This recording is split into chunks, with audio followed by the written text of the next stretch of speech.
আজকে রান্না করব খাসির মাংসের কালা ভুনা। এই কালা ভুনা জবর টেস্ট, দারুণ একটা স্বাদ। কালা ভুনা দিয়ে দিলাম, প্রথমে দিয়ে দিলাম পেঁয়াজ কুচি একটু বেশি পরিমাণে দিতে হইব। দেওয়ার সাথে দিলাম রসুন বাটা, আদা বাটা। রসুন বাটা একটু বেশি দিলাম, স্বাদটা যাতে ভালো হয়। স্বাদ মতো লবণ যার যার স্বাদ মতো দিতে হয়, যে যে পরিমাণ লবণ খায় তার পরিমাণ লবণ দিলেই হলো।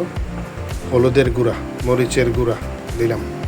মরিচের গুঁড়া একটু পরিমাণ বেশি, ঝাল যেহেতু সেহেতু খাসির মাংসের কালা ভুনা মশলা 2 প্যাকেট দিলাম।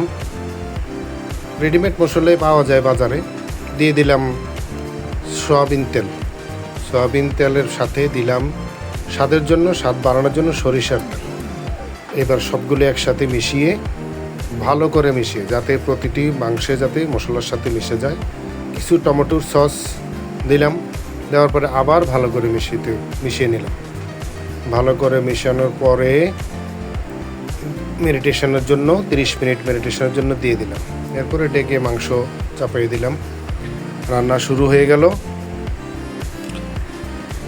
পানি ছাড়া, কোনো পানি নাই, পানি ছাড়াই মাংসটা সুন্দর সিদ্ধ হয়ে যাবে। এই যে দেখেন, একটু পানি নাই, মাংস মোটামুটি হয়ে আসছে।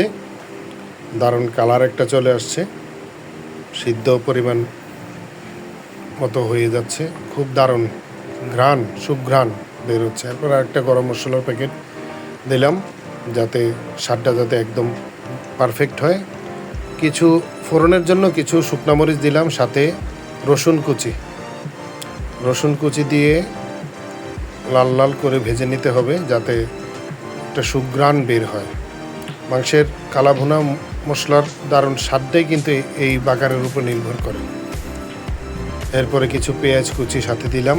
পেঁয়াজ, রসুন, শুকনো মরিচ একসাথে একটু লাল লাল করে ভেজে নিতে হবে যাতে একটা ঘ্রাণ বের হয়।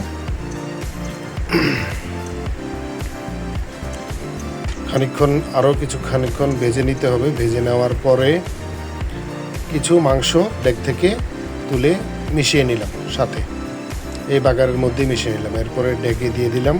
হয়ে গেল খাসির মাংসর কালা ভুনা।